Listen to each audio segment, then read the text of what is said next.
Üdvözöllek újra, kedves nézőim, a csatornámon. Folytatjuk Erdély történetét. Ma a románokról lesz szó, az Erdélyben élő románokról, vagyis jobban mondva a román nemzeti mozgalomról.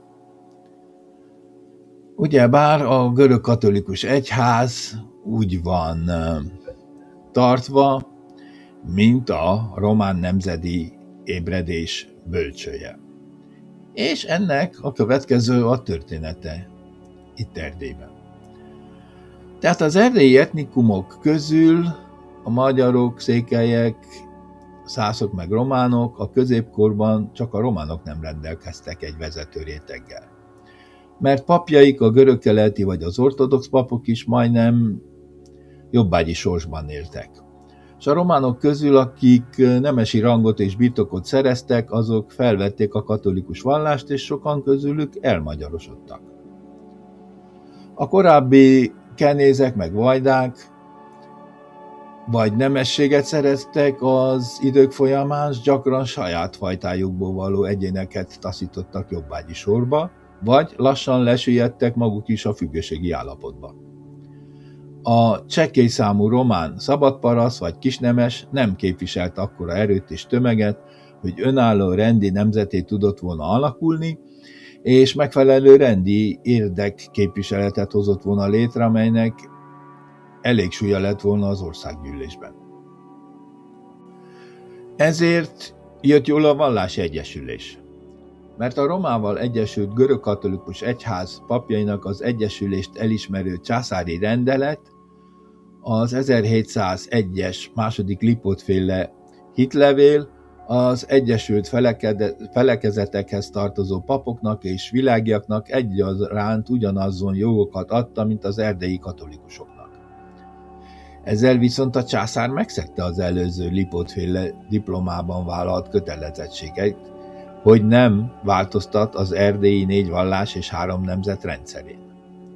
Ezért az erdélyi országgyűlés ellenállt, és a rendek megakadályozták rendelet pontjának alkalmazását, vagyis csak az egyesült papok lehettek egyenrangúak, a világiak nem.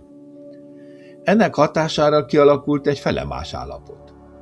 Az Romával egyesült felekezetekhez tartozó románok számára jelentett némi előnyt az valláshoz való tartozás, a korábbi ortodoxiával szemben, de igazából nem eleget.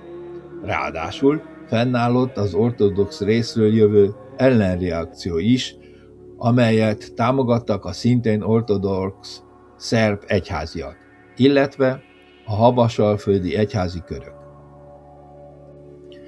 És itt veszi kezdetét Klein Ince püspök szerepe, tevékenysége. Az erdélyi románok sorban harmadik egyesült unitus püspöke Klein Ince volt, az, aki először politikai köntösbe öltöztette, s nyíltan kimondta az erdélyi románok azon szándékát, hogy mivel ők Erdély legnépesebb és úgymond legrégibb nemzete, ezért őket is be kell venni a rendi nemzetek közé. Ezért 3 rendi nemzet rendszerét, a magyarét, a székelyt és a szászt át kell alakítani egy 4-essé, és a románokat létszámuknak megfelelően kell alkalmazni a közhivatalokba. Nyelvüket is használhassák szabadon a közéletben. A románok régiségét Trajanus császár romai hódításától számították. 105 és 106 körül. És azóta úgymond szüntelenül itt élnek ők Erdélyben, vagyis ez a folytonosság és a kontinuitás elmélete. Klein Ince, mint püspök, hivatalból tagja az erdélyi országgyűlésnek, ahol az 1730-as és 1740-es évek során az erdélyi, vagyis az egész erdélyi román nemzet nevében lép fel, és kéri hogy a románokat ismerjék el negyedik rendi nemzetnek, hogy a románok is legyenek egyenjogúak, és így tovább. Az országgyűlés elutasítja Klein követeléseit, megalapozatnak tartva azokat, s a császári házat téve felelőssé, hogy a vallási unió kierőltetésével felháborította a románokat, miközben azok igazából nem is katolikusok, csak színlek. Az egyesülésből származó előnyök miatt léptek unióra, és most is olyan, úgymond bárdoltalanok, mint korábban. Az országgyűlés ezért azt határozta 1744-ben, hogy az unitárius egyház előjogait nem lehet és nem kell kiterjeszteni a köznépre, hogy sem az ollás, sem pedig más jövevény nép a nemzetek között számot ne tegyen. Balázsfalvát, az unitus püspök székhelyét Klein püspök tette iskolavárossá, ahol egyre több román ifjú tanult, a papok mellett tanárok is tevékenykedtek. Az itteni tanulmányok befejezése után az ifjúak tudásukat kiteljesíthették a nagyszombati, a bécsi és romai katolikus főiskolákon. Klein püspök szabadította ki, úgy mondva, a szellemet a palacból. Túlzónak tartott követelései miatt Bécsbe rendelték, de inkább Romába menekült önkéntes számüzetésbe. Viszont az általa beindított folyamat folytatókra talált. Előbb egyházi, unitus körökben. Ennek jele az 1748-as kérvény, amelyet nyomorult Ollá nemzet és az egész klérussa nevében a nagyszebeni papi gyűlés intézett az uralkodóhoz, ezen a címen, a már ismert igényeket felsorolva. A román nemzeti ébredés folytatói közé tartoztak az értelmiségi körök, amelyeket elsősorban a román történelem és nyelv kutatásával foglalkoztak. Ezt az erdélyi iskola, román nyelven Scola Ardeleana nevű értelmiségi csoportulás vállalta fel, hogy egyrészt bebizonyítsa a román nép és nyelv latin eredetét és ősiességét, valamint a valóban tudatlan és elmaradott román tömegeket a művelődés révén felemelje. A mozgalom hármassának tagjai Klein Sámuel,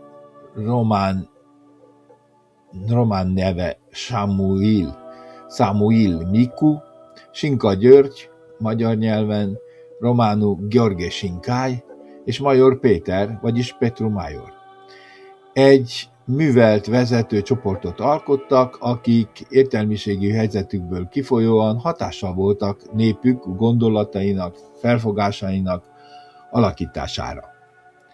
Eközben kialakult lassan egy fokozatosan gyarapodó román értelmiségi réteg, amelynek már nem csak az Egyesült Papok voltak a tagjai, hanem orvosok, közhivatalnokok, a román határőrezredek tisztjei, ügyvédek, akik hatására a román nemzeti tudat jelentősen megerősödik.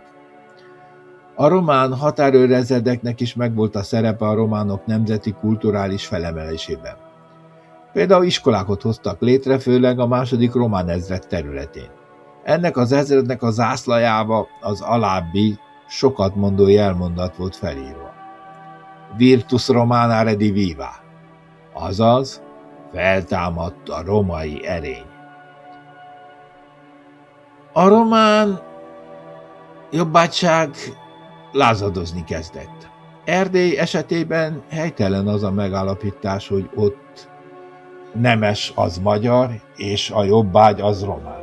Ebből annyi felel meg a valóságnak, hogy a nemesek a magyar rendi nemzethez tartoztak, de eredetüket, sőt nyelvüket illetően lehettek más etnikumiak. S a jobbágyok körében is voltak nem csak románok, hanem székelyek, magyarok és szászok is. Tény az, hogy a jobbágyi terhek nem voltak csekélyek, és okuk lehetett a jobbágyoknak a lázadása, mint ahogy az is, hogy csekély műveltségük miatt könnyen lehetett őket megtéveszteni. Gyakran összemosodtak a szociális és vallási sérelmek, bennük s a vallási uniót sem a parasság tömegei akarták, hanem papjaik. 1744-ben egy Vissarion nevű szerb ortodox szerzetes prédikációival az unió elhagyására szólította fel a román parasztokat, akik tömegesen követték is.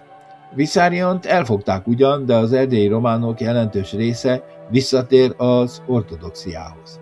Hasonló jellegű, de immár társadalmilag és nemzeti szempontból tartalmasabb mondanivalója volt Sophronie havasalföldi szerzetesnek.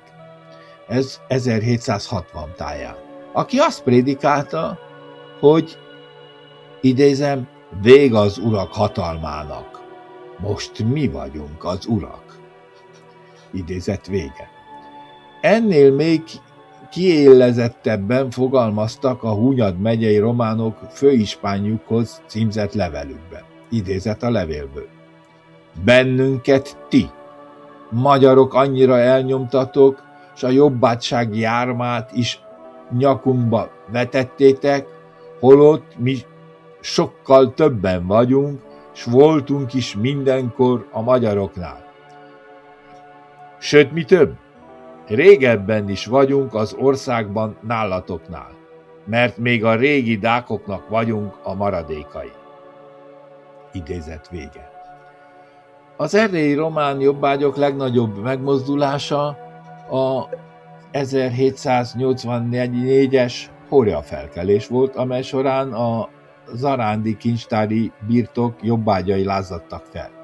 Kezdetben az örmény kocsmabérlők ellen tiltakoztak, majd II. József császárra hivatkozva, akinek többször is járt kihallgatáson, Horea, Urszu Miklós a nemesek kiirtására szorította fel a topánfalvi vásáron levő mocokat. Azt mondta, öljétek meg a magyarokat, a jókat is és a rosszakat is, mind akik nem térnek át a román hitre. A felizgatott román tömeg nemesi udvarházakat támadott meg és fosztottak ki. Templomokat is. Megöltek sok nem román embert, nemest, papot és hivatalnokot, esetleg azok lányait erőszakkal román hitre, az ortodox hitre térítve. A lázadás kiterjedt Alsó-Fehér-Zaránt, Hunyad, Kolozs és Torda megyékre. Elsősorban nemzeti és szociális jellege volt. Állítólag a tordai románok közében ez a szöveg is elhangzott. Idézet. Feljött az oláhok csillaga, a magyarok menjenek Szítiába, mivel ők, vagyis a románok régebbik lakosai a hazának. Idézet befejezett. A felkelők ellen egy darabig a császári hatóságok nem léptek fel elég határozottan, ami erősíteni látszott azt a korabeli szóbeszédet, hogy a felkelés mögött maga császár áll, esetleg Erdély szász nemzetiségű kormányzója. Közben a nemesség egy része Dévavárába gyülekezett, más részük Kolozsvárra, hogy megvédjék magukat, és felkészüljenek a felkelés leverésére. A katonai parancsnokság végül elrendelte a felkelés megfékezését, és a székelyhatárőr katonaság egyetlen ütközetben szétszórta a lázadókat. Vezetőik télire az erdőkben menekültek, de elfogták őket, és Gyulafehérvár várába bezárták, majd az összeterelt jobbágyok szeme láttára megkínozták és kivégezték őket. A román jobbágyok mozgalmával nem érzett együtt a román értelmiség. Klány Sámuel történész, a püspök unokaöccse elítélte a mozgalmat. Azt mondta, felkelt a körösi mokányságban néhány átkozott ember, akik el akarják rontani a nemességet. Supplex libellus valachorum, 1791. A II. József halálát követő oldódás légkörében az erdélyi románok képviselői kidolgoztak egy felségkérvényt II. Lipót császárhoz, amelyet támogatott az erdélyi unitus papság és román értelmiségiek. A császárnak neki felterjesztett kérvényt leküldte a kolozsvári országgyűlésnek, ahol a felolvasása nagy döbbenetet keltett. De a folyódmány kérését elutasították. Főbb követelések ezek voltak. A román legyen a 4. rendi nemzet. A tisztségekbe választásoknál legyenek képviselve a románok arányosan. A román nyelvhasználat, és hogy töröljék el a románokra nézve sérelmes kifejezést, hogy úgymond megtűrték őket itt. Lévén, hogy ők a legszámosabb és legrégibb népe Erdélynek. A rendek érvelése az volt, hogy a kérések elfogadásával felborítanák Erdély sok évszázados politikai és alkotmányos rendjét. A románok sosem tettek le arról a továbbiakban, hogy 4. rendi nemzetté váljanak. Még 1848 tavaszán is ez volt egyik fő követelésük. A következő évtizedekben a politikai románok küzdelme inkább háttérbe szorul. Tevékenységüket inkább a művelődés és a sajtó terére tették át. És ebben megnő a szerep olyan központoknak, ahol a román értelmiségiek vannak, és lapokat, meg könyveket adnak ki, mint Nagyvárad, Buda és Brassó. Tehát összefoglalva, az eddigieket röviden azt mondhassuk, hogy az erdélyi románok kulturális és nemzeti felemelkedésben döntő szerepe volt az unitus egyháznak, és innen került ki Klein püspök, majd követői közül is sokan. Később megnőtt a világi értelmiség szerepe is a sorukban, a román nemzeti mozgalom egyik csúcsát jelentette császárhoz benyújtott felség folyamodvány, vagyis supplex, ami a kérvényt jelenti. A hórai lázadásnak nemzeti köntösbe burkolt társadalmi céljai voltak, abból a leegyszerűsíthető közhelyből kiindulva, hogy a nemes az magyar, a jobbágy meg az román. Hogy is fogadták a supplexet az országgyűlésen? Idézet. A supplex libellus, melyet az uralkodó leküldött az országgyűlésre, ugyanolyan vihart kavart fel, mint annak idején Klein Ince követelései. Idősebb Wesselényi Miklós, a rendi ellenzék körül rajongott vezére arra figyelmezteti a követőket, akik tüzeset miatt az ablakhoz tódulnak, hogy nagyobb tüzet kell itt benn eloltani. Köszönöm a figyelmeteket, kedves nézőim, hallgatóim! Következő részben az erdélyi reformkorról lesz szó. Akkor is várlak a képernyők elé, addig is üdvözöllek titeket, és a viszontlátásra, viszonthallásra. Sziasztok!